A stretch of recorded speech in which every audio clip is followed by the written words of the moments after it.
Assalamualaikum warahmatullahi wabarakatuh. Selamat bergabung kepada semua pemirsa kita yang mengikuti siaran ini live di channel YouTube Mala TV. Ajak keluarganya, ajak saudaranya, ajak semua teman-temannya untuk ikut berdiskusi bersama kita tentang isu-isu terhangat di dalam dan luar negeri bersama saya Zaid Ali dalam acara mingguan kesayangan kita Bincang Berita, dan kita sudah siapkan tema menarik untuk kita diskusikan pada malam hari ini bersama dua narasumber yang sudah hadir di studio bersama saya di sini. Alhamdulillah, yang pertama adalah cendekiawan Muslim dan jurnalis senior Bang Dede Azwar. Assalamualaikum Bang Dede, gimana kabarnya? Waalaikumsalam warahmatullahi. Alhamdulillah, Bang Dede sehat ya. Alhamdulillah ya. Akhirnya ketemu lagi di sini. Iya, rasanya sudah lama nggak ketemu di sini. Alhamdulillah. Dan pemirsa kita juga sini hadir bersama pengamat politik dan sosial Bang Muhammad Jawad. Assalamualaikum Bang Jawad. Waalaikumsalam. Bagaimana kabarnya? Alhamdulillah. Alhamdulillah. Senang sekali Bang Jawad, seperti biasa. Ada antum di sini di studio untuk meramaikan diskusi kita. Ya, kalau nggak salah tempo hari kita dua-duanya nih, antum sama Bang De sama-sama lewat Skype jarak jauh. Dan alhamdulillah pada malam hari ini kita berkumpul di studio pemirsa. Dan pada malam hari ini kita sudah siapkan tema yang menarik dan tentunya agak mengkhawatirkan ini. Jadi berkaitan dengan rencananya Amerika Serikat di Indonesia. Jadi pemirsa, dalam beberapa hari terakhir ini terungkap beberapa mungkin leaks ya, atau bocoran informasi begitu, diantaranya terkait dengan rencana Amerika untuk melakukan color revolution atau revolusi warna di Indonesia. Revolusi warna semacam kudeta begitu di Indonesia. Kita di sini nggak kebayang mau ada kudeta, ternyata ada juga yang merencanakan kudeta di Indonesia. Dan kemudian juga terungkap beberapa informasi terkait misalnya kaitannya dengan tertundanya keanggotaan Indonesia di BRICS, dan juga pembelian pesawat tempur F-15 dari Amerika Serikat yang konon katanya 5 kali lipat lebih mahal daripada Su-35 buatan Rusia. Tapi kalah kalau secara kemampuan pesawatnya ya. Pesawatnya lebih jelek lah intinya. Tapi harganya 5 kali lipat lebih mahal. Dan ternyata itu Indonesia ini kena ancaman sanksi. Jadi kita hampir masuk dalam golongan negara-negara yang berbangga dengan sanksi. Nggak jadi. Baik, coba kita lihat beritanya. Nah, ini dari kompas.com. Allah, banyak benar iklannya. Coba dimatiin, Mbak. Yang bawah deh. Close ads itu yang tengahnya tuh. Tombol yang tengahnya. Nah, itu. Memang media Indonesia ini iklannya banyak benar. Udah itu dibagi-bagiin lagi halamannya. Prabowo bantah ada pernyataan bersama usai bertemu Menhan Amerika Serikat terkait Laut Cina Selatan. Jadi pemirsa, dari Kementerian Luar Negeri Amerika Serikat ini menyatakan dalam sebuah pernyataan bahwa ada pernyataan bersama gitu ya yang dibuat antara Kementerian Luar Negeri Amerika Serikat dengan Kementerian Pertahanan, bukan Kementerian Luar Negeri, mungkin Kementerian Pertahanan ya. Kementerian Pertahanan Amerika Serikat dengan Kementerian Pertahanan Indonesia yang katanya mengecam tindakan Rusia dan Cina di Laut Cina Selatan, dan kemudian tidak lama kemudian dibantah oleh Menteri Pertahanan Prabowo Subianto. Coba kita lihat ke bawah. Menteri Pertahanan Prabowo Subianto menegaskan bahwa tidak ada joint statement atau pernyataan bersama usai dirinya menemui Menteri Pertahanan Amerika Serikat Lloyd James Austin, ketiga harus lengkap namanya. Nah, angka 3-nya juga dicantumin di gedung Pentagon Virginia Kamis waktu setempat. Jadi Prabowo ke Amerika dan ketemu dengan Menhan Amerika Lloyd Austin di Pentagon Kamis 24 bulan 8, itu sekitar 2 minggu lalu ya. Bantahan itu disampaikan Prabowo usai Departemen Pertahanan Amerika Serikat mengeluarkan pernyataan bersama terkait pertemuan dirinya dengan Austin. Salah satu isi pernyataan bersama itu memuat soal ekspansi Cina di Laut Cina Selatan yang dinilai tidak sejalan atau tidak konsisten dengan hukum internasional. Yaitu suatu statement Departemen Pertahanan Amerika, tapi tidak ada joint statement dan tidak ada press conference. Jadi itu statement sepihak dari Departemen Pertahanan Amerika, tapi dibilangnya joint statement. Kata Prabowo usai penyerahan motor trail ke TNI Polri di kantor Kementerian Pertahanan Jakarta Pusat, Kamis 31 bulan 8. Prabowo menggarisbawahi bahwa hubungan Indonesia dengan Cina sangat baik. Menurutnya Indonesia dan Cina saling menghormati, demikian juga Indonesia dengan Amerika. Itu pun saya sampaikan, kita sangat bersahabat sama Tiongkok. Kita juga menghargai Amerika Serikat. Kita juga bersahabat sama Rusia. Posisi Indonesia sangat jelas, kita adalah non-aligned, kita adalah non-blok, kita bersahabat sama semua negara. Jadi saya kira itu yang penting. Oke, bawah apa lagi? Dalam rilis yang disampaikan Departemen Pertahanan Amerika, Prabowo dan Austin disebut sepakat untuk mempererat hubungan bilateral di tengah kompleksnya iklim geopolitik. Jadi ini yang kata Kementerian Pertahanan Amerika ya. Bersama-sama Menteri Austin dan Prabowo menegaskan kembali pentingnya modernisasi militer Indonesia. Maksudnya beli senjata dari Amerika maksudnya gitu. Dan membahas niat bersama untuk memperkuat interoperabilitas melalui kemampuan pertahanan seperti peningkatan pesawat tempur. Kecing-kecing baru belanja kemarin 22 miliar dolar. Pesawat tempur multi peran baru dan tambahan pesawat angkut sayap tetap fixed wing dan putar rotary wing. Demikian isi siaran pers dan seterusnya. Apalagi di situ? Keduanya berpandangan bahwa ekspansi maritim Cina di Laut Cina Selatan tidak sejalan atau tidak konsisten dengan hukum internasional dalam konvensi PBB terkait hukum laut. Jadi katanya keduanya berpandangan. Padahal sebenarnya Amerika yang berpandangan, terus dipaksa untuk kita ngikutin gitu maksudnya. Itu pun nggak ngikutin, dipaksa dengan membuat pernyataan bersama akal-akalan. Dalam rilis itu, Prabowo dan Austin juga disebut mengutuk pelanggaran kedaulatan negara sebagaimana tercermin bla bla bla. Tak ketinggalan, keduanya juga disebut membahas konflik bersenjata antara Rusia dan Ukraina yang masih berlangsung. Nah, sementara itu, jubir Menlu Cina Wang Wenbin telah menegaskan bahwa Prabowo tidak pernah menyebut ada tindakan ekspansi Cina di Laut Cina Selatan. Jadi, artinya Cina juga mengawasi dengan seksama apa yang terjadi pada pertemuan itu ya.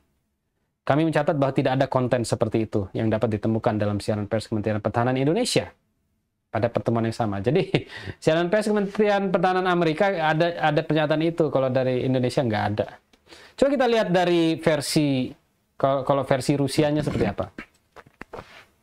Oke. Indonesia rubbishes Pentagon joint statement on Indonesia. Bisa nggak itu kita terjemahin coba, Bad? Ada itu yang di sebelah kanan atas tuh, ya. Ada nggak tuh? Translate this page. Kita coba lihat bahasa Indonesianya. Indonesia menolak pernyataan bersama Pentagon tentang Tiongkok dan Rusia. Jakarta menekankan status non-blok dan seterusnya. Bawah. Panglima Militer Indonesia membantah mengeluarkan pernyataan bersama dengan mitranya dari Amerika selama kunjungan ke Washington pekan lalu setelah Pentagon menerbitkan siaran pers dalam kutip bersama. Oke. Apalagi di situ di bawahnya. Oke, tidak ada pernyataan bersama dan tidak ada konferensi pers. Yang penting saya garis bawahi adalah hubungan kita dengan Tiongkok sangat baik. Kami sangat menghormati, kami sudah memiliki saling pengertian. Saya menyampaikan hal itu di Amerika. Kami berteman dengan Tiongkok, kami menghormati Amerika, dan kami menjalin persahabatan dengan Rusia, dan seterusnya. Oke, kita kembali ke studio. Baik, jadi Bang De, ada pernyataan bersama yang ternyata nggak ada pernyataan bersama itu. Dan akal-akalan. Saya ingat dengan taktik-taktik seperti ini, seperti apa yang dilakukan oleh Zionis ya. Mereka itu menciptakan statement atau berita yang nggak ada. Betul. Ya. Dan kita lihat secara terang-terangan di sini Amerika Serikat. Alhamdulillah sih dari Menteri Pertahanan Prabowo langsung membantahnya, nggak diam. Bagaimana menurut? Iya, bismillahirrahmanirrahim. Lak saya baca. Memang Amerika itu kalau kita lihat dari karakter maupun dari strategi dia ya. Rezim mafia ini secara karakter kan memang kita sudah dari dulu bicara ini rezim palsu nih sebenarnya. Iya kan, rezim pendusta, rezim pokoknya semua keburukan yang pernah ada dalam sejarah manusia itu sekarang ngumpul di Amerika. Dia membentuk sebuah rezim namanya rezim mafia Amerika Serikat. Itulah kejahatan paling luar biasa. Nah, Artinya apapun yang keluar dari Amerika paling minimal Bang Zed itu kita curiga. Gitu. Jadi akan menjadi sangat sangat idiot ya kalau kita menerima dan percaya begitu saja.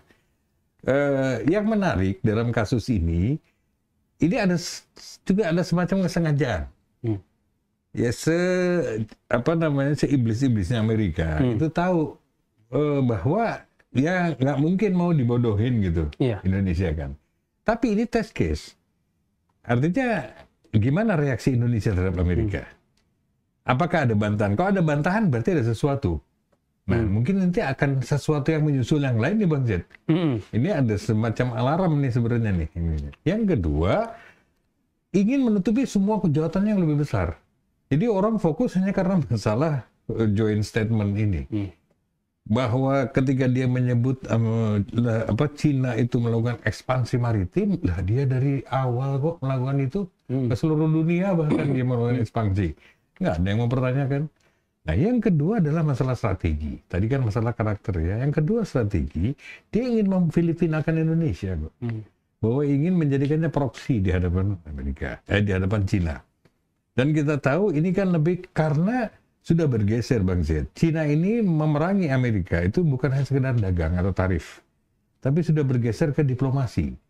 Kalau sudah diplomasi masuk ke politik, itu cenderung ke arah militer. Itu mungkin tahap-tahapnya. Nah ini sebenarnya ditakutkan Amerika. Kalau benar-benar kemudian berhadapan secara militer, maka Amerika nggak akan berkutik di hadapan Cina. Ya jelas ya, karena kekuatannya juga sudah menyebar kok. Loh, dan jauh lebih kuat, lebih canggih senjata-senjata mereka. Nah, ditambah kebutaan Amerika terhadap peta kekuatan Cina sendiri yang cenderung tertutup. Ya kan, seperti Rusia juga tiba-tiba ngeluarin Kinzhal apa, kok ada hipersonic kan gitu. Atau Iran yang paling fenomenal. Banyak senjata-senjata baru yang kok baru sekarang mereka tahu.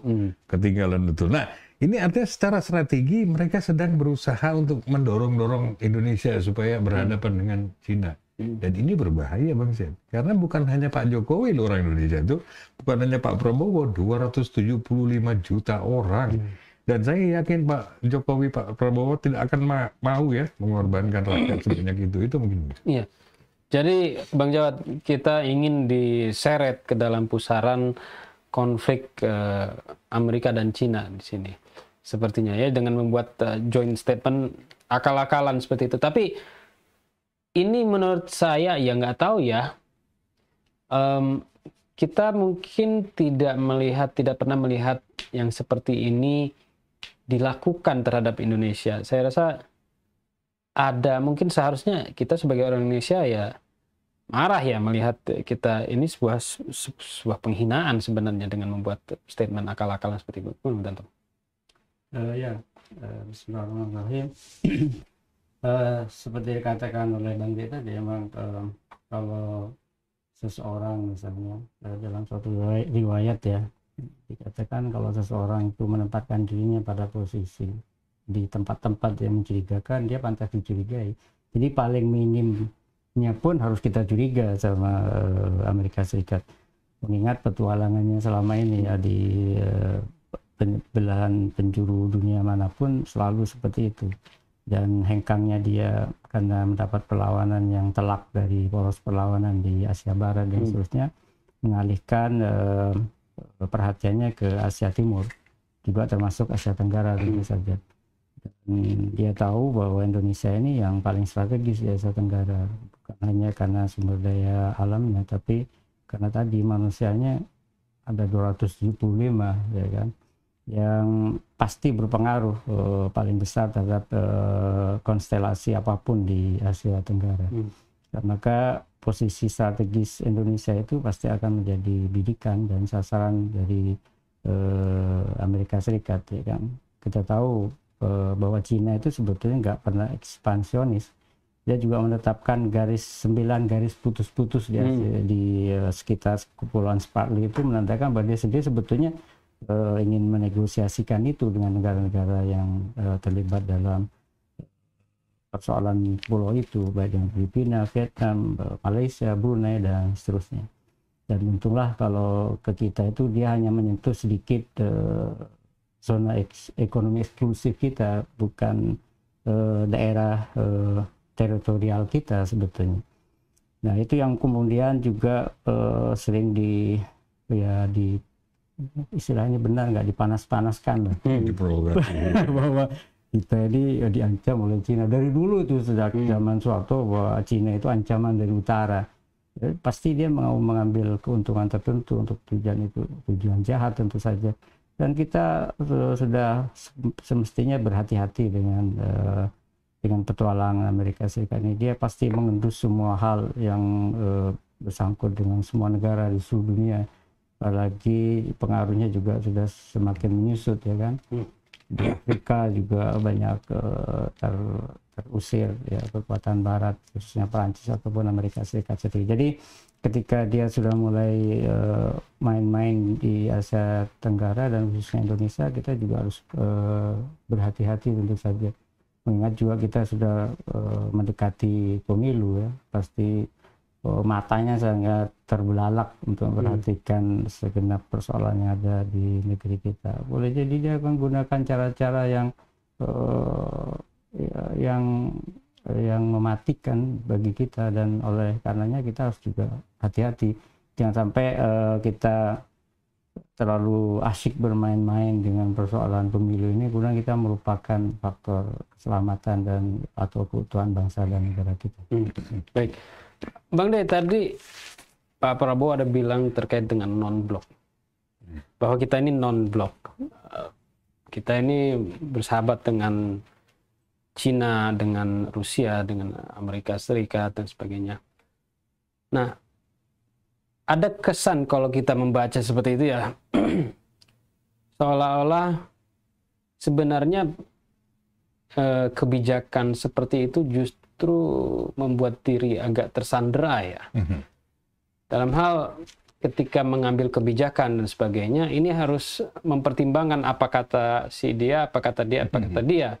Artinya kita jadi dilema nggak mandiri dan nggak benar-benar independen dalam mengambil keputusan seperti itu. Makanya bisa dipertanyakan juga kan, baru-baru misalnya baru-baru ini Indonesia beli pesawat F-15 dari Amerika Serikat, Rafale dari Perancis, beberapa waktu lalu membatalkan pembelian Su-35 dari Rusia. Jadi kemudian kemarin Prabowo ada di Pentagon. Ngapain dia di Pentagon? Terus diginiin lah sama Amerika. Udah dibikin seneng, udah dibikin seneng gini. Wah, dikerjain sama Amerika di sini. Jadi kemudian Prabowo harus mengeluarkan pernyataan seperti itu. Kami ini bersahabat dengan semua. Takutnya dimarahin sama Rusia dengan Cina. Tapi yang kita lihat itu seperti itu ya. Ketika pemerintah Indonesia mengambil kebijakan untuk harus bersahabat dengan semua, maka pada saat bersamaan dia seperti tersandera ya. Jadi nggak bisa mengambil kebijakan yang benar-benar 100% independen dan sesuai dengan national interest ya, kepentingan negara. Bagaimana Tante? Ya, kalau kita menelusuri sejarah ya Bang Zaid, bahwa itu kan non-blok itu sebenarnya kan di zaman-zaman Soekarno dulu ya. Juga bahkan semangat dulu adalah semangat perlawanan.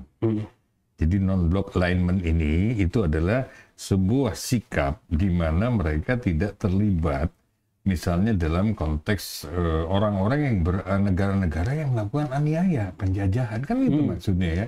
Jadi ada semangat perlawanan, tapi seiring pragmatisme politik di Indonesia, kemudian non-alignment ini tidak, atau non-block ini kemudian dimaknai sebagai perkawanan.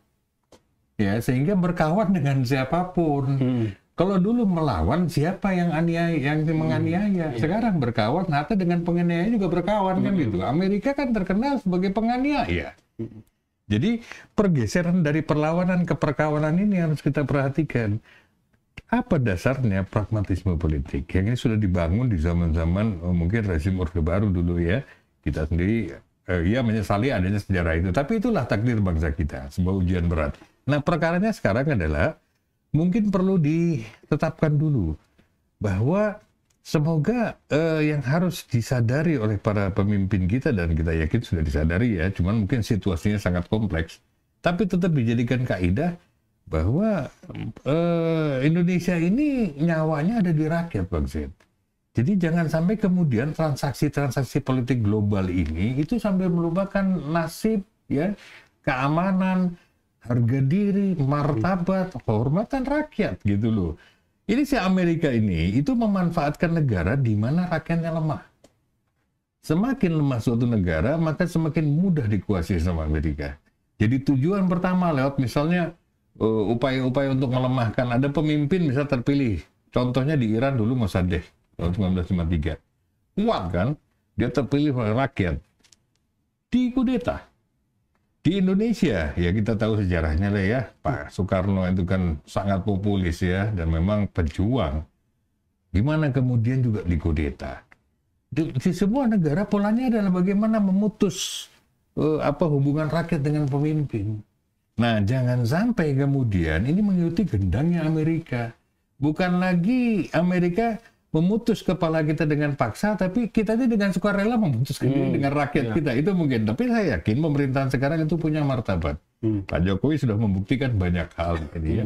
Artinya tinggal diperkuat saja dalam beberapa segi. Itu mungkin Bang Zaid. Iya. Memang Bang Jawad, kalau kita lihat di segi ekonomi misalnya kan ya, Presiden Joko Widodo ini mengambil kebijakan-kebijakan yang berani ya. Misalnya yang mengusik Eropa misalnya dengan kebijakan untuk tidak mengekspor biji nikel dan sebagainya, batu bara. Nah, kita mungkin dalam hal ini belum melihat giginya Indonesia di bidang pertahanan. Ketika Prabowo ke Pentagon, kemudian di situ kita ini non-aligned, non-block dan sebagainya. Menurut antum ya, apakah kalau berhadapan dengan Indonesia, dengan Amerika Serikat ini memang kita harus non-blok dalam definisinya Prabowo ya, atau yang disebutkan Bang De tadi, non-blok itu berkawan sama semuanya teman, kita nggak ngambil blok, itu teman semua. Ya, memang yang perlu diperbaiki itu boleh jadi adalah persepsi kita terhadap masyarakat kita. Kalau kita kembali kepada semangat perjuangan bangsa kita di zaman-zaman awal kemerdekaan, bahwa bangsa kita itu adalah bangsa pelawan ya, bahwa bangsa itu bukan bangsa pecundang, bangsa kita adalah bangsa yang seperti kata Bang De tadi punya kehormatan dan punya harga diri. Ini yang harusnya ditangkap ya. Dan Pak Jokowi sebetulnya secara ekonomi tadi dikatakan sudah menangkap itu, sehingga beliau menetapkan kebijakan ekonomi dalam bentuk hilirisasi ya. Jadi kita nggak menjual bahan mentah, dan itu membuat Eropa kelimpungan ya. Dan ternyata kita bisa melakukan itu ya, karena di bidang ekonomi itu banyak sekali pilihan-pilihan untuk tadi bekerja sama dengan misalnya kita sudah mencoba masuk ke BRICS dan juga menghindari penggunaan dolar, kan kerjasama ekonomi antar G2G dengan negara-negara tertentu dan seterusnya. Saya pikir untuk urusan militer pun sebetulnya kita bisa melakukannya, dan kemungkinan itu tampak ketika kita mulai mencoba untuk membangun kemandirian ya, melalui beberapa hal. Misalnya kita menghasilkan kapal ya kan, industri kapal kita memproduksi kapal-kapal perang secara mandiri dan seterusnya. Jadi kalau misalnya terlampau riskan untuk kemudian berkawan dengan ini dan tidak berkawan dengan itu, jadi masalahnya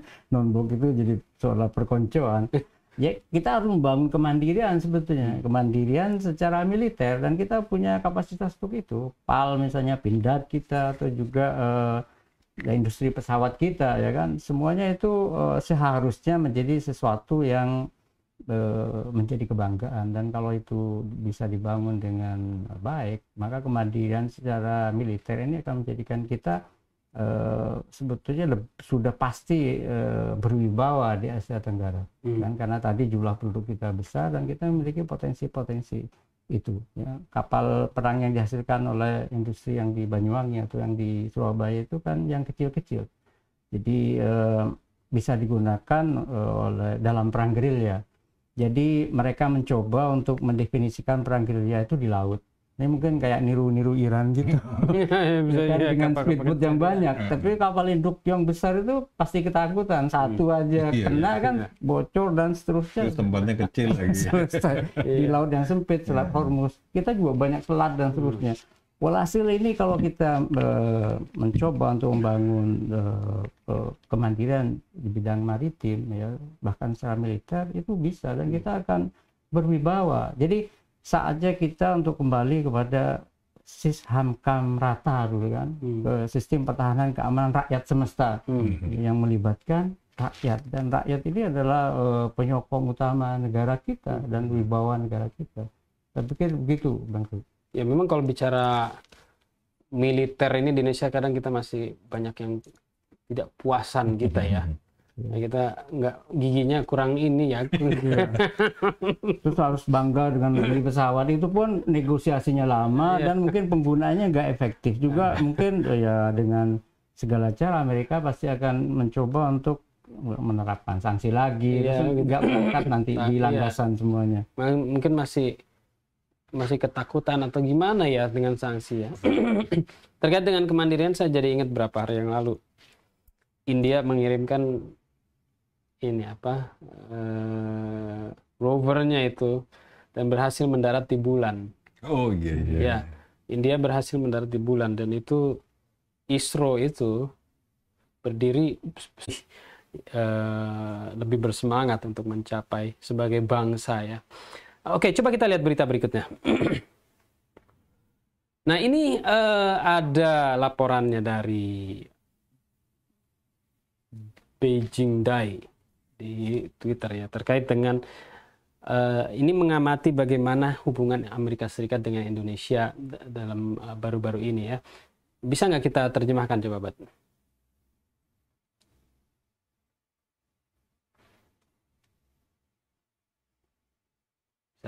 Nggak bisa? Nggak ya? Oke. Recently there have been some subtle changes in relationship between China, the United States, and Indonesia. Jadi baru-baru ini ya, memang mencuat memang Indonesia, nama Indonesia ini mencuat dalam peta geopolitik, khususnya hubungan antara China dengan Amerika Serikat. Indonesia belum bergabung dalam BRICS pertama, dan kita bicara tentang BRICS memang minggu lalu ya, dan sebelumnya kita juga mendapat informasi bahwa Indonesia memang masuk dalam daftar negara-negara yang akan bergabung BRICS. Indonesia mengajukan permohonan untuk bergabung dalam BRICS. Kemudian ketika BRICS kemarin, Iran dan Saudi gabung BRICS, tapi Indonesia tidak gabung BRICS, dan Presiden Joko Widodo berkata kami masih mengkaji. Ya, masih mengkaji. Ya, terus emang waktu ngajukan permohonan kemarin belum dikaji kan? Ada yang mencurigakan di situ. Kemudian yang kedua, Indonesia and the United States have signed a contract to purchase 24 F-15 aircraft. Jadi Indonesia menandatangani kontrak dengan Amerika Serikat pembelian 24 pesawat F-15. Yang namanya pembelian persenjataan, khususnya pesawat tempur ya. Dan F-15 ini di atasnya F-16. Ini adalah sesuatu yang signifikan. Salah satunya karena memang harganya ya ratusan juta dolar begitu satunya. Kalau 24 artinya ya berapa miliar dolar gitu ya yang dihabiskan. Indonesia menghabiskan berapa miliar dolar untuk membeli pesawat dari Amerika. The United States claims that its joint statement with Indonesia that the PRC blah blah blah, Indonesia said is not true to Chinese embassy.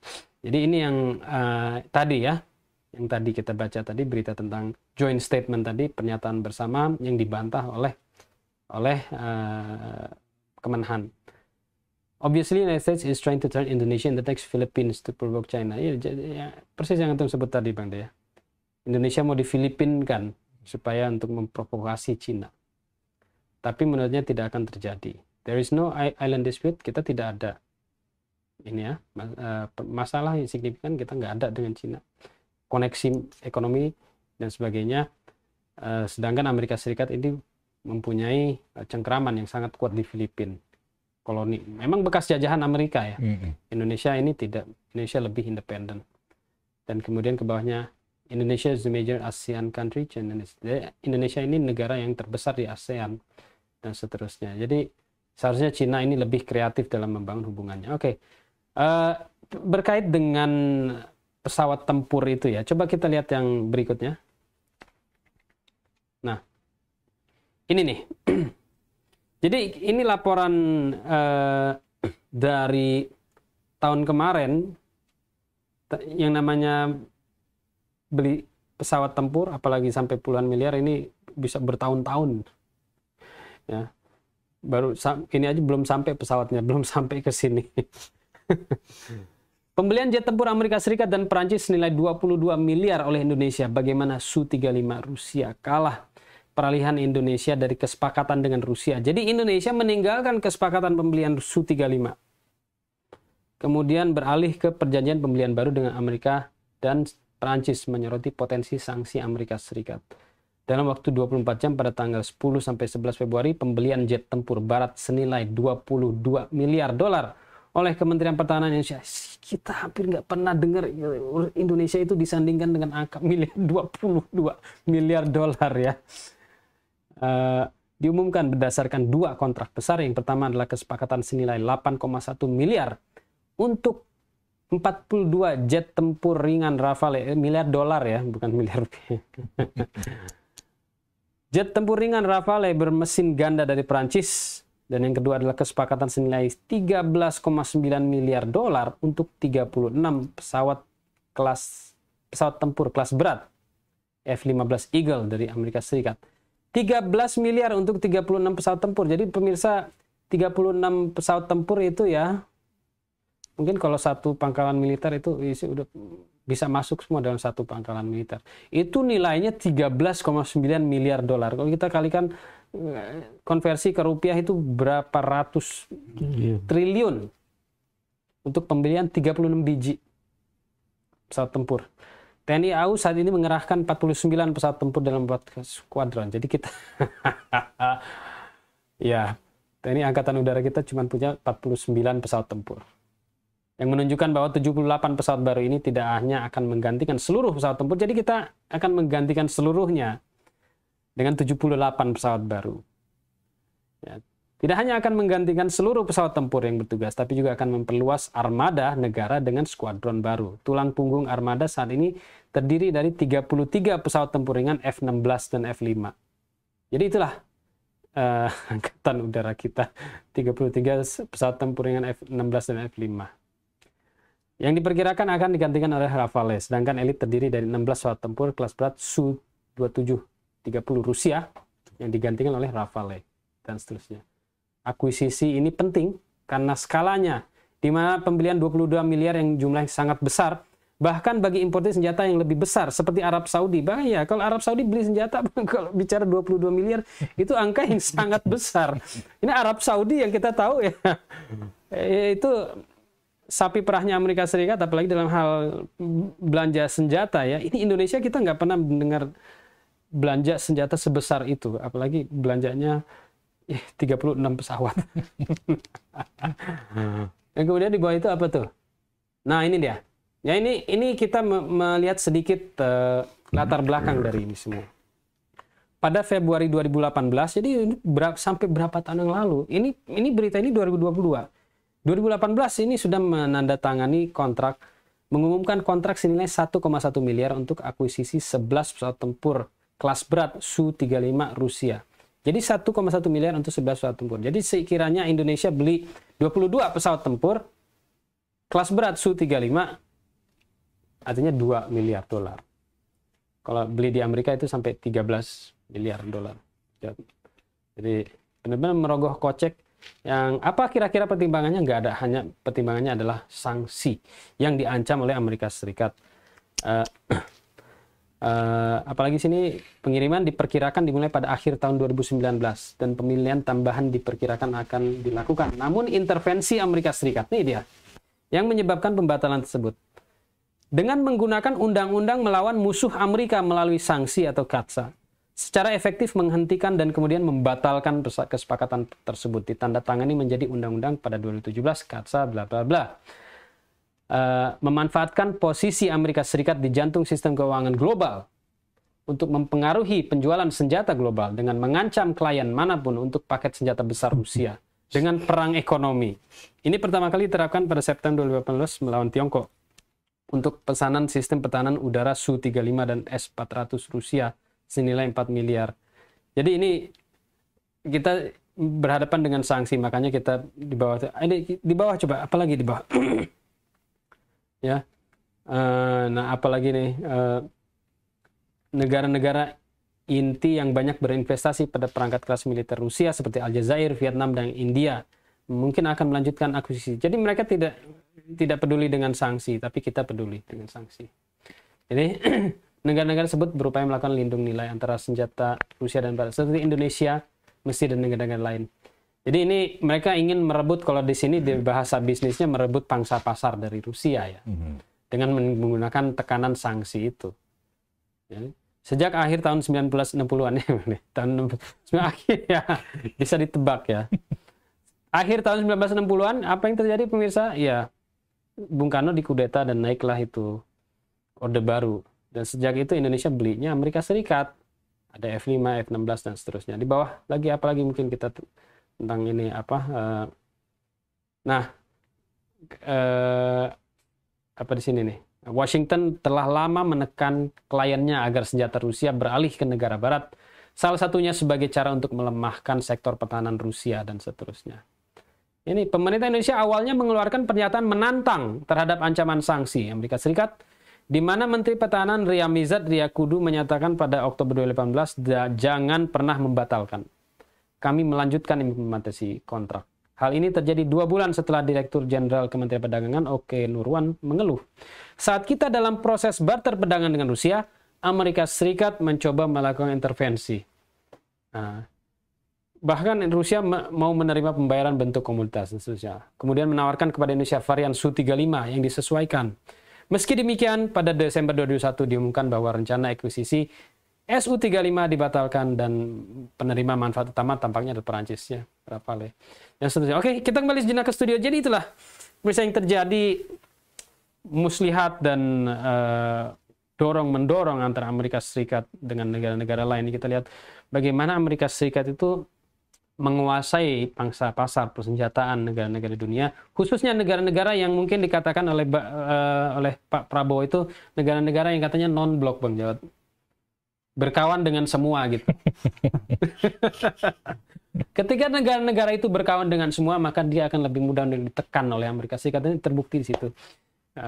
Negara-negara yang masih berupaya untuk yang disebut dalam berita tadi itu adalah berupaya untuk menyeimbangkan begitu ya, mencapai sebuah balance antara persenjataan timur dan barat, persenjataan Amerika dan Rusia sebagai 2 pemasok senjata utama di dunia.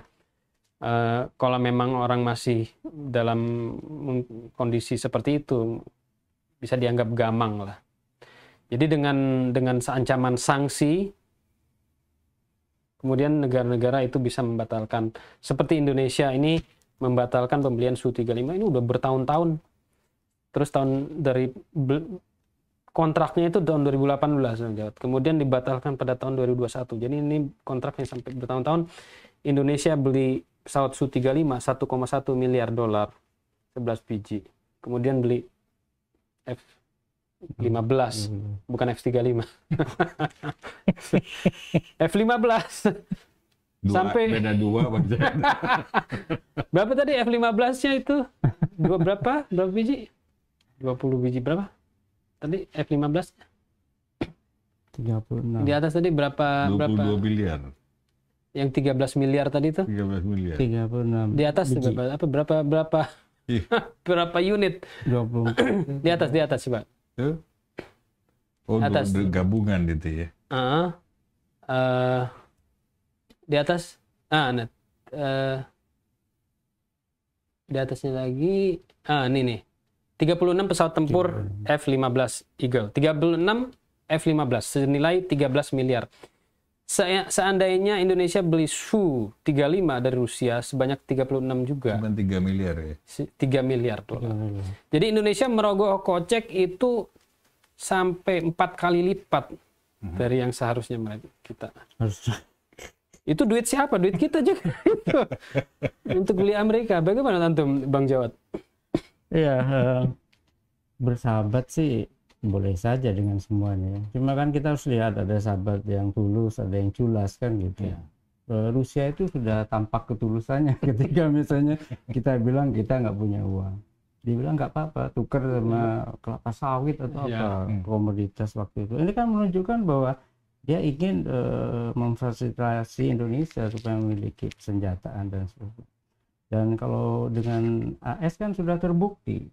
Sejak zaman Soeharto dulu kan, kasus Timur Timur dibatalkan lagi, kan, dan seterusnya. Dan banyak juga pesawat-pesawat yang rupanya tetap ada kunci-kunci tertentu, sehingga tanpa izin dari Amerika nggak mungkin. Dan yang aneh kan itu kan 20 tahun Pak Prabowo itu nggak boleh menginjakkan kakinya di Amerika karena kasus dulu kan. Dan itu baru kali pertama itu boleh, terus langsung dikasih fasilitas ini dan itu. Karena kita juga curiga nih, seperti apa dan seterusnya. Ya, kalau begini keadaannya, kita mungkin hanya berada pada posisi negosiasi terus-menerus. Karena sebelumnya katanya juga mau beli sisa pesawat F sekian dari Qatar ya. Ya, yang second. Nggak jadi, itu hanya beli yang baru dan seterusnya. Itu pun juga mungkin bertahun-tahunnya akan datang, dan mungkin akan ada hal tertentu yang akan dibuat oleh teman licik ini untuk kemudian kita tetap nggak punya pesawat itu selamanya. Nah, daripada seperti itu, sebetulnya kita harus sekali lagi kita membangun kemandirian. Ya, bahwa sekarang ini nggak perlu yang wah tapi nggak bermanfaat.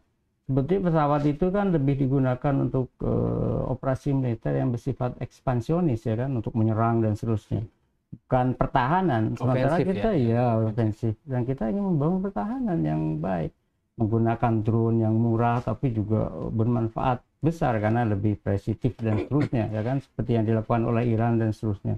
Itu kan suatu pilihan strategis yang harusnya dipikirkan. Jadi kita harus keluar dari kotak itu, kotak berpikir hanya seputar itu. Ya, sama seperti ekonom kita, karena terlalu banyak belajar di Amerika Serikat, nggak bisa berpikir jauh untuk keluar dari sekitar itu, ya kan. Jadi kita di BRICS-nya pun mungkin karena banyak anjuran para ekonom kita kepada pemerintah kita supaya tidak melangkah terlalu jauh dengan masuk ke BRICS dan seterusnya, karena ketakutan yang sebetulnya rakyat sendiri sebetulnya memiliki keberanian. Kita sudah buktikan bahwa selama pandemi dan seterusnya ternyata sektor real masyarakat yang sifatnya UMKM dan seterusnya itu punya daya tahan yang kuat, ya kan. Sistem ekonomi perlawanan istilahnya. Dan begitu secara militer sebetulnya, daripada kita hanya mengandai-andai kita punya pesawat ini dan itu tapi nggak pernah terrealisir. Mending kita tingkatkan kemampuan kapasitas yang kecil-kecil tapi sebetulnya efektif ya kan.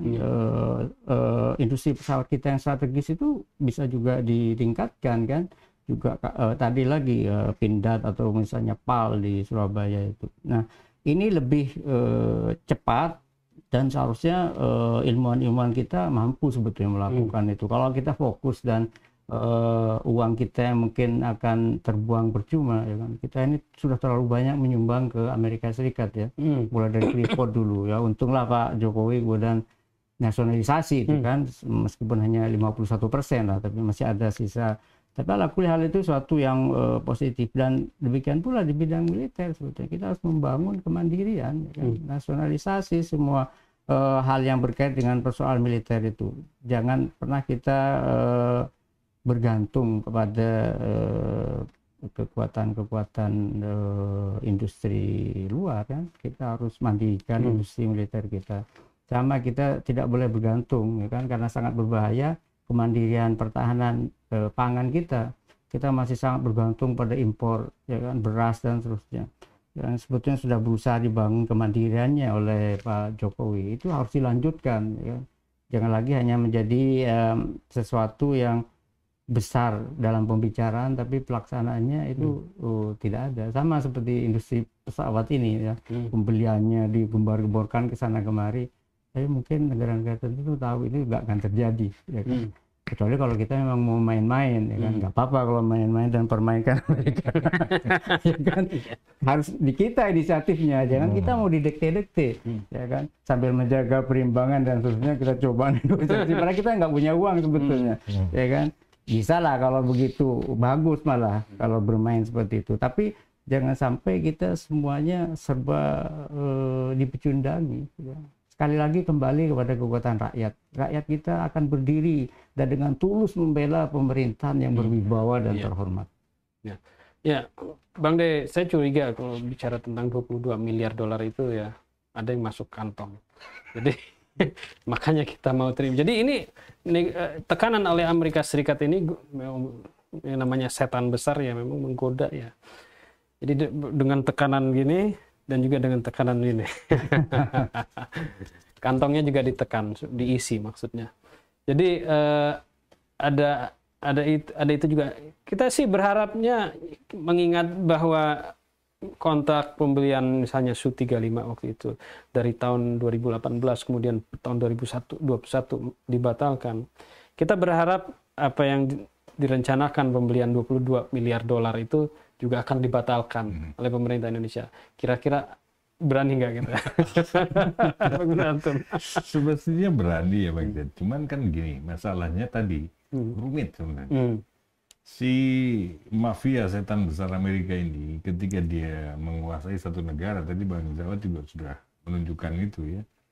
Ini ketika misalnya menguasai Indonesia, itu tidak lagi secara formal, tapi lebih secara personal. Ya, artinya formalnya ditinggalkan, tapi personalnya dikuatkan.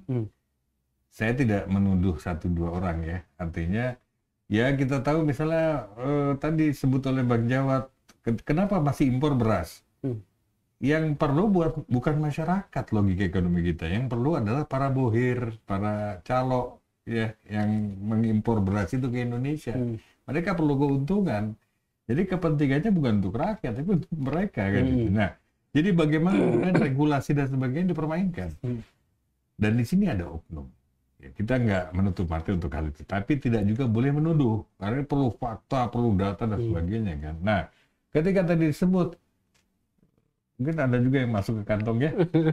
Coba Bang Jen bandingkan 1,1 miliar dengan 13 miliar besar mana sih? Iya makanya. Maunya ngambil kesepakatan itu kan pasti ada yang mendapat keuntungan besar. Tapi saya lebih melihatnya ini lebih sebagai tekanan. Tadi betul Bang Jen, jadi ketika dia tidak masuk secara formal, ya, seolah legal. Wow, berhubungan dengan sana sanksi. Kan seolah hukumnya punya Amerika yang benar kan. Tapi satu juga masuk ke finansialnya personal tadi, gitu loh. Saya tidak yakin Pak Prabowo melakukan itu. Saya tidak yakin. Tapi banyak orang yang kemudian bermain di sini di belakang beliau. Dan beliau ini dengan saya kan luar biasa ya, salut ya angkat jempol Pak Prabowo ketika dia mengatakan kejujurannya ya bahwa tidak ada joint statement. Itu kan sudah mencerminkan bahwa beliau ini punya kredibilitas gitu loh. Tapi masalahnya orang-orang yang ya istilahnya memang para pemburu dolar ya, itu akan mati berdiri kalau nggak sampai begitu. Karena persoalan bukan hanya mereka dapat untung Bang Zed, tapi bagaimana tetap mendominankan dolar dalam kehidupan di Indonesia. Ketika itu tidak terjadi, maka ancamannya buat mereka nanti dibekukan dananya mereka di Amerika. Karena pasti kan sistemnya kan masih dibanding BRICS ya, masih katakanlah 60-40 sekarang Bang Zed. 60% masih dikuasai oleh Barat ya. Dan sistem-sistem para cecunguk ini, itu masuknya masih sistem Amerika. Jadi sangat mudah dikontrol. Oleh karena itu ketika Indonesia mau nyebrang ke BRICS, berusaha ditahan dong Bang Jen. Karena berpindah pula sistem keuangannya. Dan para cecunguk ini akan mati, geleper-geleper langsung. Bukan lagi satu orang dihukum, nggak ada.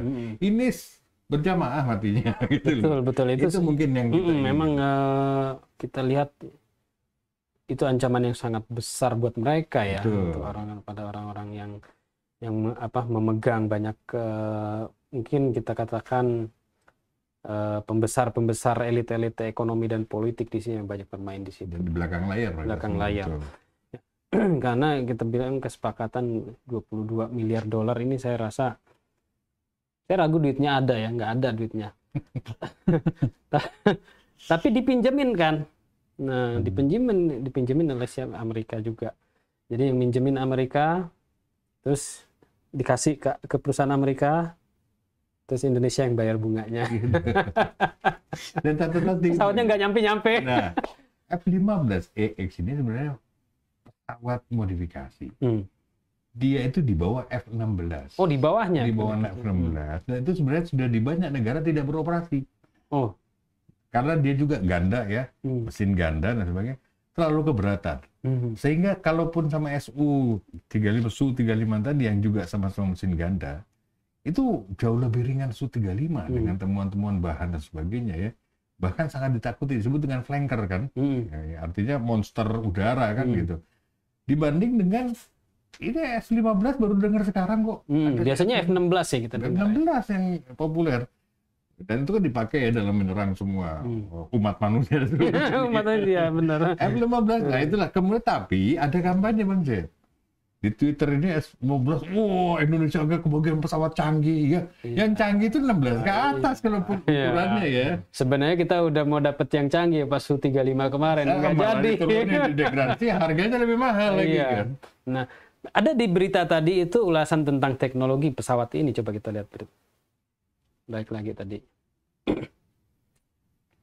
Nah, di bawah coba Bat yang ada tentang bagaimana ini performa pesawat-pesawat yang akan dibeli ini, perbandingannya nih. Oke. Nah, di atas. Nah, ini ya, meskipun akuisisi baru yang dilakukan Indonesia jelas-jelas bertujuan untuk menghindari sanksi. Namun hal ini menimbulkan dampak yang sangat besar. Bahkan Rafale yang ringan yang akan dibeli dengan harga masing-masing sekitar 193 juta dolar.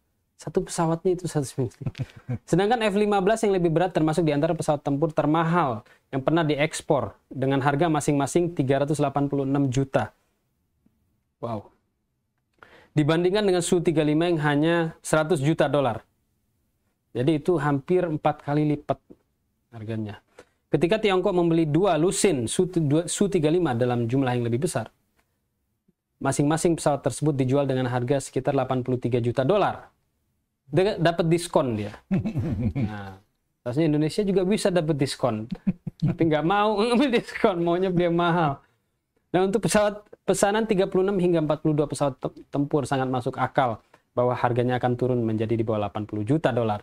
Sementara itu, Su-35 memiliki bobot 180% lebih berat dan memiliki tenaga mesin 190% serta daya tahan yang jauh lebih tinggi dibandingkan Rafale, yang memiliki mesin terlemah di antara pesawat tempur manapun yang diproduksi di dunia. Ya, jadi kita belinya yang jelek. Pesawat tempur Rusia ini mengintegrasikan mesin vektor dorong, memiliki daya tahan lebih tinggi dan terutama menggunakan 3 radar, sedangkan pesaingnya dari barat hanya menggunakan 1 radar. Rudal udara ke udara R-37 milik pesawat tempur Su-35 lebih cepat dan dapat menembak lebih jauh pada jarak 400 km, sekitar 2 kali lipat jangkauan rudal Meteor Rafale dan lebih dari 2 kali lipat jangkauan AIM-120D milik F-15. Ya. Hal ini tidak berarti Su-35 lebih baik, terutama F-15 merupakan pesaing setara Su-35.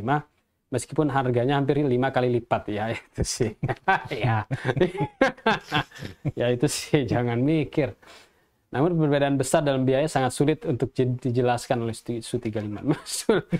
Ya nggak bisa dijelaskan kecuali dengan tekanan. Dengan sanksi. Iya, dengan sanksi, itulah penjelasannya. Keunggulan kinerja sistem barat sejumlah faktor terutama daya beli dolar yang jauh lebih tinggi di Rusia sebagian besar menjelaskan perbedaan harga yang menguntungkan Su-35. Seandainya Indonesia membeli 78 Su-35 bukan 78 Rafale dan F-15, maka biaya yang harus dikeluarkan akan sedikit di atas 6 miliar, bukan 22 miliar. Aduh. Ya, keputusan Indonesia menggambarkan potensi ancaman sanksi ekonomi Amerika yang mengakibatkan pemberian pendapatan yang sangat dibutuhkan industri pertahanan barat dan seterusnya. Oke, kita kembali Jadi inilah yang terjadi. Kita diancam dengan sanksi, maka kita harus merogoh kocek dolar sebanyak 22 miliar.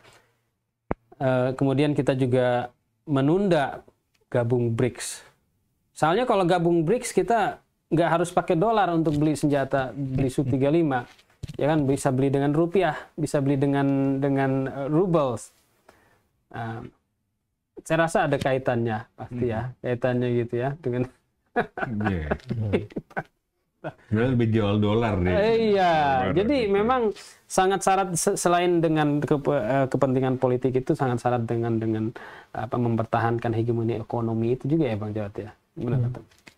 Iya, itulah memang apa yang bisa dilakukan oleh Amerika Serikat saat ini, kan menakut-nakuti dan mencoba mencuri-curi kekayaan orang lain. Ya. Mempertahankan tetap adanya konflik dimanapun sehingga dia bisa eksis, kan Amerika itu eksis kalau ada konflik. Makanya kita dikomporin sama Cina kemarin ya.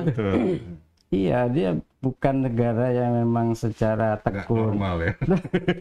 membangun negaranya seperti Rusia, Cina dan seterusnya. Betapapun sistem politiknya dianggap diktator lah dan seterusnya. Dan kalau demokrasi apa yang terjadi di Amerika Serikat? Tidak pernah ada terjadi demokrasi yang sesungguhnya. Kita lebih demokratis. Jadi sekali lagi bahwa kita ini sekali lagi mungkin menyumbang kalau memang jadi beli itu untuk mempertahankan Amerika dari kebangkrutan. Kan sebetulnya dia sudah mau bangkrut nih, secara ekonomi, kan kalah dengan Cina dan seterusnya. Dan beragam konstelasi di belahan bumi manapun yang sudah dedolarisasi, mereka menghindar menggunakan dolar, itu sendiri sudah mendatangkan kejatuhan yang parah, ya. Dan Amerika ini kan sudah berada pada posisi sebagai negara yang sudah tua sebetulnya, kan sudah pikun, ya sepikun presidennya, dia sudah mau jatuh sebetulnya. Jadi yang bisa dia lakukan ya menggertak dan seterusnya. Mungkin semakin kalap dia menggertak. Berapa kali itu terjadi perjanjian kemitraan komprehensif ditandatangani. Kayaknya saya dari dulu SMP, SMA itu selalu ada penandatanganan perjanjian kemitraan strategis dan komprehensif antara Indonesia dan Amerika. Dan kemarin ketika Wakil Presiden AS datang ke Indonesia, kita lagi-lagi nandatanganin itu. Seolah-olah mereka ini berusaha mengatakan, ya ente jangan kemana-mana, ente ini sama kita orang dan seterusnya. Jadi kalau kita kembali kepada semangat dasar sila Bandung dan seterusnya, merupakan kekayaan visioner kita tentang bagaimana membangun negara dan seterusnya, seharusnya kita mencoba untuk lebih bersikap mandiri dalam membangun kerjasama dengan negara manapun, bebas dan aktif itu benar-benar bebas, ya kan, tidak karena tekanan dan seterusnya, baik tekanan yang bersifat ekonomi ataupun tekanan yang bersifat militer, ya. Nah, mudah-mudahan di masa kepemimpinan di akhir kepemimpinan Pak Jokowi ini kita bisa kembali kepada visi yang lebih kuat dalam membangun negara kita. Juga kalau mudah-mudahan presiden yang akan datang itu presiden yang visioner, ya, yang tidak lagi menjadikan negara kita sebagai negara yang lemah atau paling tidak pelin-pelan dan seterusnya, tapi mandiri, memiliki martabat, terhormat dan seterusnya. Karena rakyat kita pasti mendukung pemerintah yang seperti itu, ya. Jadi rakyat ini harus menjadi prioritas utama dalam membangun negara kita. Ya, baik, Bang De, coba kita lihat dari kacamata dari luar, ya, kacamata luar. Kita melihat apa yang dilakukan oleh Amerika Serikat dengan pernyataan yang dibantah oleh Menteri Pertahanan kita kemarin, kemudian yang tentang pembelian pesawat ini. Kira-kira apa yang mereka lakukan, apa yang dilakukan oleh Amerika Serikat ini, apakah bisa setidaknya memperpanjang umur hegemoni Amerika Serikat dan dolar ketika mereka berusaha untuk mungkin menarik Indonesia dalam pusaran mereka. seandainya mereka berhasil, apakah itu akan memperpanjang umur Amerika Serikat satu, dan yang kedua, apakah itu mungkin terjadi kita masuk dalam pusaran itu? Yang pertama tadi ya, memperpanjang hegemoni ya. Artinya ini masa tadi, betul Bang Jawad, ini masa keruntuhan mereka nih, Amerika. Artinya sudah nggak bisa ditahan, di Asia Barat mereka hancur sehingga mau main brutal ya. Mereka kirim lagi tentara apa semua, cuma nakut-nakuti. Itu pasukan mereka ini Bang Zaid, itu biasanya cuma fitness doang jagonya. Kalau perang nggak pernah terbukti mereka, kalau video game mungkin jago ya. Nah, di Eropa juga mereka kelabakan. Karena beberapa negaranya, beberapa negara budaknya, termasuk Perancis yang paling parah, kehilangan jajahannya di Afrika. Terus juga Jerman babak belur di kasus Ukraina. Kan ini dahsyat kan, peta yang luar biasa. Di Asia Timur tadi Bang Jawad sudah jelaskan, juga terjadi penguatan di tumbuh Cina sendiri ya. Hubungan yang terjadi secara makin erat dengan India, siapa sangka. Ternyata Nepal selama ini adalah poskonya CIA. Yang sampai terbongkar Dalai Lama itu adalah asetnya CIA. Yang kemudian dia memanas-manasi antara Cina sama India. Ternyata punya peran dia di sini. Dan ternyata sekarang mulai damai. Kan semakin bingung. Hanya zona terakhir yang paling masih agak kosong, yaitu zona Asia Tenggara. Kenapa sih? Karena pertahanan Pasifiknya ada di sini. Kalau dari Afrika ke Amerika itu kan dekat ya. Artinya mereka sekarang kelambakannya dengan membangun supaya Barat ini Eropa ini menguasai Afrika sebagai benteng supaya nggak sampai akses ke Amerika kan gitu. Sementara Pasifik itu bisa kosong kalau Indonesia ini hilang. Ini salah satu yang mereka lihat secara geopolitik. Australia janganlah, Australia ini aja deh suruh main kan gitu. Nggak punya kemampuan apapun. Cuman mereka masuk Five Eyes itu kan ya. Yang intelijen termasuk penyadapan dan sebagainya. Nah, jadi menurut saya justru Indonesia menjadi kunci dari hancurnya hegemoni Amerika di Asia Tenggara. Ini justru pertaruhannya. Sehingga kenapa sekarang fokus Amerika ke Indonesia karena itu. Dan sulit ditebak, ini menarik ya Bang Jet. Indonesia ini sulit ditebak. Tiba-tiba muncul presiden yang begini itu orang sulit nebak kan gitu. Pak Jokowi dengan semua kebijakannya yang tiba-tiba itu ya, mendadak, tidak bisa diantisipasi mereka, membuat mereka marah. Sehingga terpaksa naruh orangnya lagi, gitulah ya. Kita tahu sendiri tekanan-tekanan diplomatik dan semuanya dilakukan. Termasuk, mungkin nanti akan dibahas atau enggak? Ya.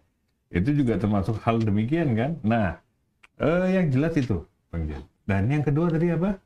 Itu apakah kalau Indonesia itu masuk dalam pusaran konfliknya ya, apakah Indonesia akan masuk? Tadi bahwa dedolarisasi juga Indonesia termasuk gerbongnya Bang Jet. Jadi bahkan pembelian itu urusan pribadi itu Bang Jet. Jadi bukan, walaupun efeknya bisa memapankan dolar gitu ya. Karena memang para oknum ini mainnya di wilayah dolar ya. Terus yang kedua, apakah masuk pusaran politik? Saya yakin 2 juta %. Nggak akan. Nggak akan, ya kan? Artinya, hubungan kita dengan Cina, dengan negara-negara tetangga adalah hubungan yang sifatnya historis. Bukan politis, Bang Zid. Sehingga Cina juga punya keyakinan itu. Ada hubungan antropologis, sosiologis, historis, kan lebih sempurna, ya kan? Ini bule satu gak jelas asal-usulnya, ya kan, yang sejarahnya berujung sama kriminal-kriminal kelas berat itu, tiba-tiba datang mendikte kita. Nah, mungkin saya kasih saran aja, kalau sudah terpikir bahwa rakyatlah kekuatan kita sesungguhnya, maka usir tuh yang namanya kedutaan besar, awasi, tekan. Terus orang-orang yang terkoneksi kan pasti sudah terbaca loh. Intelijen kita kan jago ya, BIN dan sebagainya, BAI sudah tahu dong ini bandutnya Amerika ini, tinggal dicokokin satu-satu beres kok. Saya yakin Indonesia ketika sudah gitu tinggal nyebrang ke BRIC. Bukan cuman, kalau sekarang mungkin kekayaan elit ya, saya jamin kekayaan elit mungkin $1 juta misalnya kalau pakai kita dolar ya. Ketika sudah di BRIC bisa jadi $100 juta gitu lah. Iya. Jadi kalau mau main keuntungan mereka akan lebih banyak kalau di Brexit aja mungkin Bang. Oh, takut sama perubahan. Jangan takut sama perubahan. Iya, Takut itu perubahan, pikiran takut. Amerika. Iya. Takut nggak Iya. makan. Takut. Iya, takut nggak makan, makanya lebih banyak uang dikeluarin untuk menjamin itu. Oke, coba kita lihat berikutnya. Oke, ini berita baru nih, pemirsa. Ini yang dipublish oleh Minpress News. Apa di bawahnya? Mungkin kita lihat judulnya, bisa kita terjemahkan.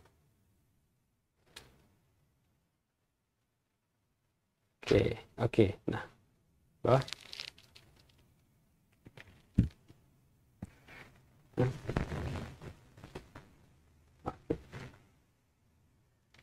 Bisa kita scroll ke bawah?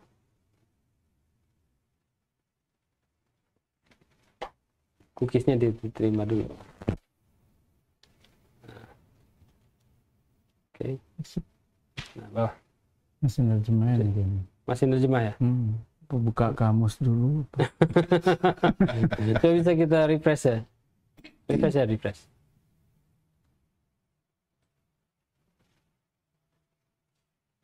Oke, nah. Tetap. Nah, ini dia. Oke, oh bahasa Inggris. Coba bisa nggak kita bahasa Indonesia? Oke. Nyangkut, oh nggak bisa. Nyangkut ya. Oke. Nah, leaked CIA front preparing color revolution in Indonesia. Jadi ini dipublish September 6 September, yaitu 2 hari yang lalu. Jadi didapatkan sebuah bocoran bahwa sebuah front CIA menyiapkan revolusi warna di Indonesia. Color revolution, revolusi warna, atau kalau kita katakan apa istilahnya, kudeta ya, kudeta populer begitu. Bawahnya apa? Mungkin. Ya. Documents passed anonymously to Minpress News revealed that the National Endowment for Democracy (NED), ya kalau kita mengikuti ulah Amerika Serikat di dunia, kita tahu apa itu NED, yaitu sebuah lembaga di bawah CIA yang melakukan intervensi politik dan sebagainya di negara-negara lain. Is laying the foundations for color revolution in Indonesia. Jadi menyiapkan revolusi warna di Indonesia. Februari 2024, citizens will elect their president, vice president, and both legislative chambers. Ini bisa kali dipilih itu terus diterjemahkan. Nah, jangan Google Translate, ini aja. Masuk ke translate. Yang di plugin tadi. Oke, langsung di situ. Nah, jejak makalah ini memberikan wawasan yang menakjubkan tentang bagaimana NED beroperasi di balik layar, yang darinya dapat ditarik kesimpulan yang jelas tentang aktivitas cepat lain masa lalu masa kini. Berdasarkan perhitungan organisasi ini, ia beroperasi di lebih dari 100 negara dan menyalurkan lebih dari 2.000 hibah setiap tahunnya ya. Jadi memberikan hibah grants gitu ya. Sumbangan gitu, sumbang uang.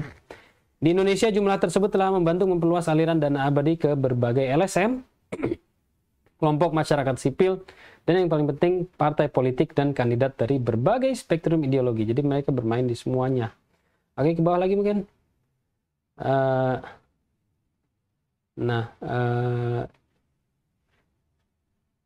Oke, di bawahnya aja mungkin. Kita pengen tahu apa nih dikatakan Jokowi Effect. Mungkin di-select semuanya, bisa nggak? Coba. Di situ. Oke. Nah, itu di situ. Nih. Jokowi adalah seorang bintang rock. Rockstar. Pemimpin Indonesia pertama yang tidak berasal dari elit politik atau militer sejak negara ini memperoleh kemerdekaan dengan susah payah dari Belanda pada tahun 49. Lahir dan besar di daerah Kumuh, tepi sungai di Surakarta. Dari sana berjuang untuk menjadi wali kota dan seterusnya. Di bawahnya mungkin ya. Ini tentang Jokowi ya. Dari kita ingin melihat pandangan orang luar tentang Presiden Joko Widodo seperti apa. Kita melihatnya dia menggambarkannya dengan begitu positif ya. Widodo telah mendorong para pemimpin negara muslim untuk berdamai dan mendorong kemerdekaan Palestina. Menteri Luar Negeri mengunjungi Palestina dan menolak menjalin hubungan diplomatik dengan Israel. Dia juga mendistribusikan bantuan yang cukup besar pada umat Islam yang tertindas di luar negeri. Yang paling mengerikan, maksudnya paling mengerikan bagi Amerika mungkin ya.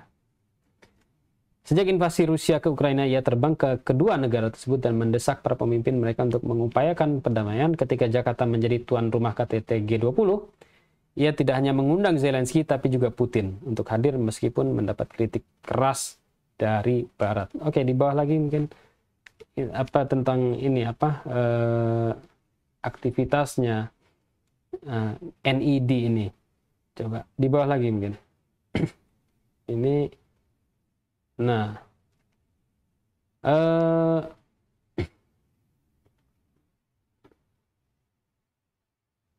jadi dikatakan bahwa NED ini melalui lembaga bawahannya ini memberikan hibah-hibah begitulah kepada lembaga, kepada individu untuk mengikuti untuk melakukan aktivitas-aktivitas politik yang sesuai dengan agenda mereka. Coba kita ke bawah lagi, mungkin ada di bawahnya, mungkin mereka memberikan training begitu kepada elit politik, kepada elit partai. Jadi ini salah satunya ini IRI ini, USAID, mereka memberikan pelatihan, kemudian seminar-seminar dengan para elit politik dari partai dan berbagai macam latar belakang. Kemudian di bawahnya mungkin milestone. Nah, coba ini di ini yang ini coba kita ini. Nah, terjemahkan. Salah satu cuplikan kebocoran yang paling menarik terdapat dalam catatan pengarahan tertanggal 28 Juni tahun ini. Dokumen ini mencatat bagaimana perwakilan IRI, yaitu International Republican sebuah lembaga yang mewakili Partai Republik di Amerika Serikat, bertemu dengan pejabat ini Kedutaan Besar Amerika di Jakarta, termasuk pejabat politik Kedutaan Besar Amerika Serikat Ted Meinhofer. Dia menyampaikan kekhawatiran Amerika Serikat terhadap pemilu 2024. Khususnya bagaimana elektabilitas Menteri Pertahanan Prabowo Subianto meningkat secara dramatis. Ini menarik ya. Jadi Amerika khawatir ketika elektabilitas Prabowo meningkat secara dramatis, yang berarti dia menjadi yang tertinggi menurut jajak pendapat. Sementara peringkat mantan Gubernur Jakarta Anies Baswedan menurun. Meinhofer menyesalkan bagaimana Undang-Undang Indonesia membatasi partai-partai dengan kurang dari 20% di parlemen untuk mengajukan calon presiden. Jika ambang batas tersebut dihilangkan, akan ada lebih banyak kandidat dalam pemilu. Dan Amerika Serikat akan memiliki banyak pilihan. Jadi kita tahu. Jadi memang tujuannya dia itu untuk mengobrak-abrik ya, cawe-cawe kita bilang. Amerika Serikat lebih ahlinya. Namun Washington perlu menjaga hubungan persahabatan dengan semua pihak untuk menjaga kepentingan Amerika di Indonesia. Tidak peduli bagaimana hasil bisa ke bawah lagi mungkin. Bagaimana hasil pemilu nanti dan seterusnya. Oke, kita kembali ke sejenak. Jadi Bang Jawad, bahwa intervensi dan aktivitas Amerika Serikat di dalam perpolitikan dalam negeri negara lain seperti di sini di Indonesia yang terungkap itu bisa dikatakan begitu mendalam ya, dan sampai kepada mungkin tingkatan cukup mendalam sampai bawah-bawah ya. Kita coba membayangkan seandainya Cina atau Rusia atau Iran melakukan hal yang sama di Indonesia, udah pasti orang sudah ribut semua. Tapi kalau Amerika, kenapa mereka bisa melakukan seperti ini? Bang Jawad, mungkin satu pertanyaan. Kenapa Amerika itu bisa melakukan sesuatu seperti ini dan nggak ada yang komplain? Ya, salah satu kelihayan iblis atau setan itu ya begitu, dia tampak sebagai orang baik-baik ya, sebagai makhluk yang baik-baik yang seterusnya. Dia nggak frontal biasanya melawan kebenaran, tapi misalnya jangan lakukan ini, tapi yang dia katakan itu nanti saja dan seterusnya. Jadi dia rayu-merayu dan seterusnya, itu memang kelihayan setan. Dan kita tahu rekam jejak Amerika Serikat itu sejak awal kemerdekaan kita, ya kan? Bagaimana kita tahu dokumennya sudah banyak dibuka hari ini tentang bagaimana Orde Baru itu berdiri dan melengsarkan Presiden Soekarno yang mulai ke arah Blok Timur waktu itu kan. Sangat intens sekali bagaimana mereka masuk ke semua lini. USAID itu hari ini kita lihat di semua lini kementerian mungkin ada ya. Yang saya tahu di pertanian apa dan sebagainya kan banyak sekali memberikan bantuan pelatihan dan seterusnya. Di satu sisi kan itu menampakkan keramahan dan seterusnya, yang tentu saja kemudian orang melihat bahwa Amerika ini segala-galanya sudah bagi kita, apalagi yang suka nonton film Hollywood ya, yang jagoan-jagoan koboi Amerika itu dan seterusnya. Jadi masyarakat kita sudah pasti berpikiran seperti itu, melawan Amerika itu merupakan sesuatu yang tidak mungkin ya. Tapi bagaimanapun kekuatan kejahatan ini kalau terbongkar ya pasti kemudian masyarakat kita akan melakukan perlawanan.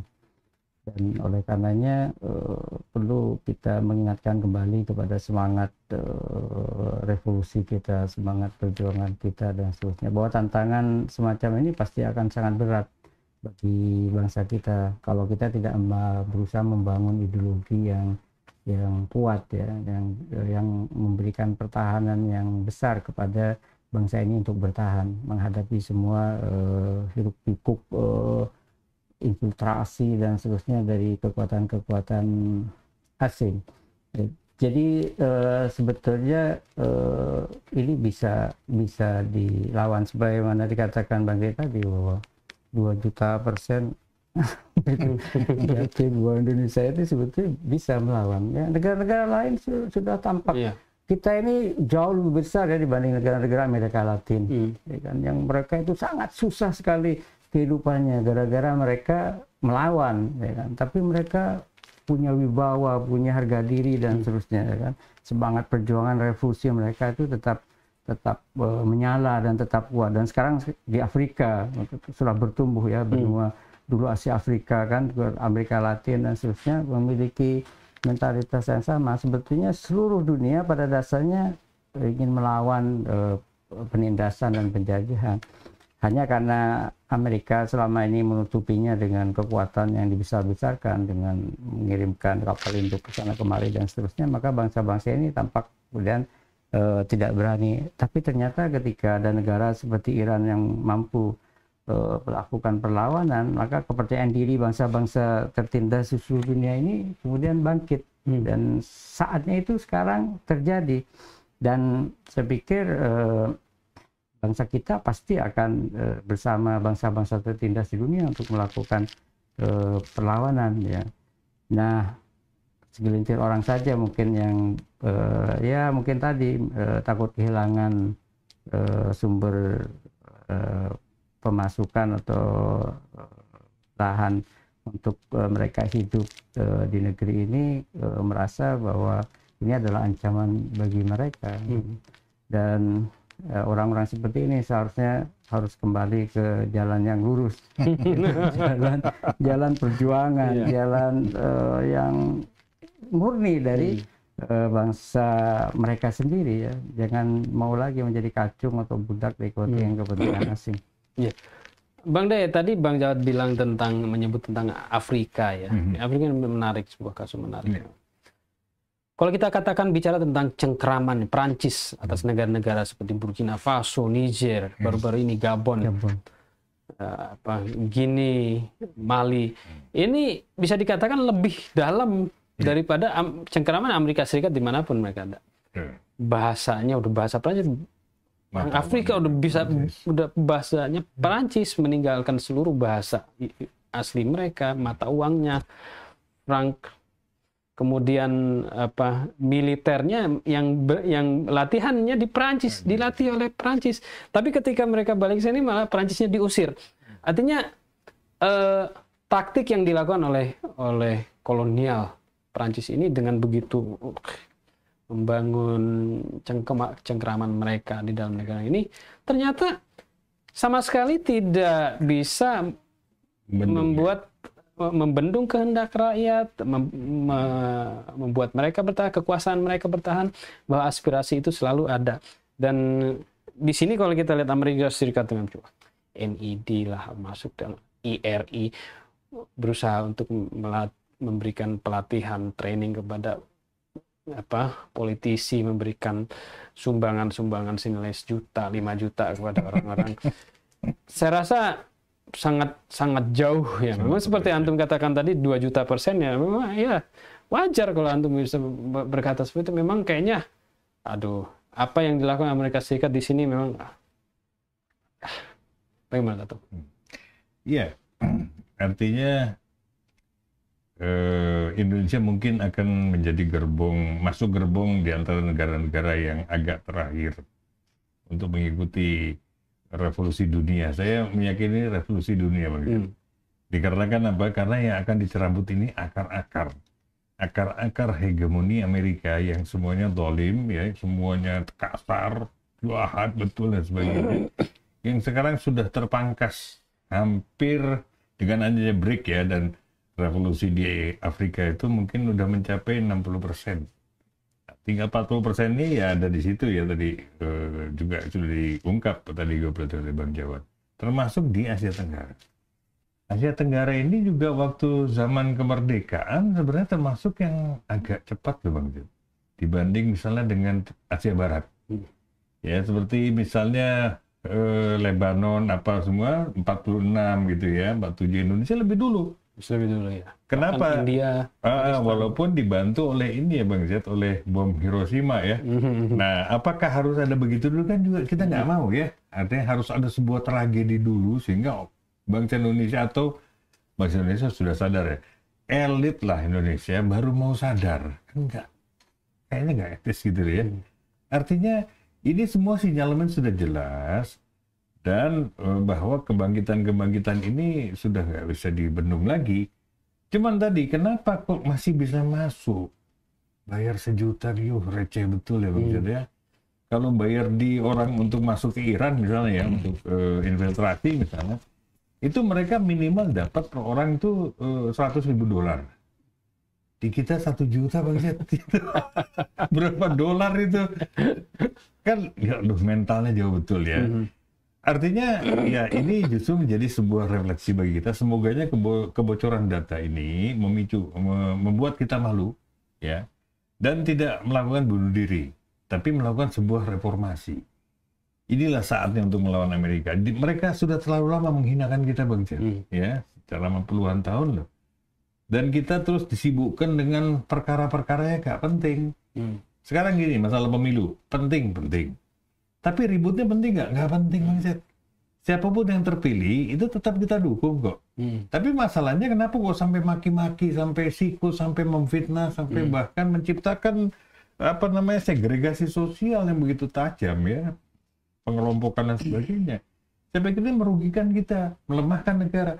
Dan disinilah menjadi panggungnya Amerika. Tadi kita sudah catat, negara yang lemah, rakyat yang lemah, itu akan menjadi santapan empuknya Amerika. Jadi jangan takut misalnya Pak Jokowi. Kita sudah yakin ya Pak Jokowi dengan semua gebrakannya. Nah orang-orang ini perlu ditendangin lah. Yang kira-kira itu ya, tangkap kalau perlu. Artinya ada undang-undang dan sebagainya, kerjasama dengan DPR ya. Dan seterusnya. Saya pikir bisa melakukan tindakan itu. Ya. Tapi ya, kita juga harus tetap menjaga ya dengan operasi CIA tadi. Bahwa ada kemungkinan Pak Jokowi dijadikan target loh Bang Jad. Ini yang harus kita jaga. Ini Pak Jokowi kan presiden kita, kebanggaan kita, pemimpin kita. Sehingga kita, mungkin saya pribadi siap pasang badan kok. Ini bukan masalah ingin menonjolkan, enggak. Ini masalahnya bangsa kita sedang diancam sama satu kekuatan yang sedang melemah dan hancur, yaitu Amerika. Dan jangan sampai kita terlambat. Dan targetnya dia adalah bagaimana menciptakan kerusuhan di kita, sehingga Pak Jokowi meninggalkan ibaratnya ya, meninggalkan catatan buruk. Kita nggak mau itu. Dan juga kita lebih nggak mau lagi ketika tercipta situasi chaos politik, sehingga yang muncul adalah orang-orang yang jauh dari kapasitas sebagai pemimpin, yang kita tidak mau itu. Itu mungkin Bang. Ya memang kalau kita lihat gelombang yang terjadi di dunia sekarang ini adalah gelombang yang meninggalkan Amerika Serikat. Cuman kita masih maju mundur aja kita. Kita mau ya Pak Jokowi pengen menarik kita keluar dari itu, tapi masih ada yang menarik ke belakang. Jadi masih sedikit bagian. Saat nggak ada negara lagi yang membeli pesawat dari Amerika. Iya. Kok kita beli? Iya itu. Aduh ya memang kalau bicara miliaran dolar itu memang menggoda. Kalau mengisi kantong itu ya nggak cukup, kantong semua celana digabungin nggak cukup untuk mengantongi 22 miliar dolar. Jadi memang kita masih banyak bermain di tingkatan itu ya. Apalagi kalau kita lihat dari laporan tadi, orang bisa menerima grants atau hibah itu dari lembaga seperti NED itu nilainya hanya 1 juta, 5 juta rupiah, bukan dolar. Maka saya rasa tidak sulit untuk menggoda orang-orang untuk mengambil kebijakan. Tapi yang kita lihat buktinya ya, seperti yang sampaikan Menteri Pertahanan dan juga kebijakan yang diambil oleh Presiden. Jadi kita masih ada independensi dalam hal ini, dan kita semua berharap tentunya di pemilu yang akan datang ini tahun 2024 kita tetap lanjut dalam on track dalam membangun independensi kita, kemandirian kita, apalagi kalau bisa lebih tegas lagi dalam kemandirian kita ya, nggak kucing-kucingan gitu, nggak ya kan pengen beli pesawat Rusia hari ini, besok batal beli pesawat Amerika, takut. Ya mudah-mudahan yang kedepannya nggak takut dan tidak mundur untuk mengambil kebijakan sesuai dengan kepentingan nasional. Oke, baik, kita coba sambut pada pemirsa kita yang sudah meramaikan di live chat ini ya. Ada Baron Ahmadi dari Semarang, waalaikumsalam. Eris Purbasari dari Garut, Faisal Atas dari Palembang, salam Farmondeh. 313 Sucitno Citno Al-Muntazar, kemudian ada Roshan Fikri, Ahmad Sufi, Fafiru, Abang Jack, kemudian ada lagi di sini Abdurrahman Syahab, kemudian juga ini sudah meramaikan live chat ini kawan-kawan. Apalagi di sini, nah diskusinya begitu ramai. Pemirsa, seperti biasa, kirimkan diskusi, komentar, like, subscribe, nyalakan notifikasinya. Terima kasih Bang De, Bang Jawad atas analisa yang sudah di-share pada malam hari ini. Alhamdulillah, luar biasa. Pemirsa, jangan lupa untuk bergabung kembali dalam Bincang Berita minggu depan. Kirimkan live chatnya juga ya, meramaikan live chatnya, like, subscribe, nyalakan notifikasinya. Sampai jumpa minggu depan. Wassalamualaikum warahmatullahi wabarakatuh. Waalaikumsalam.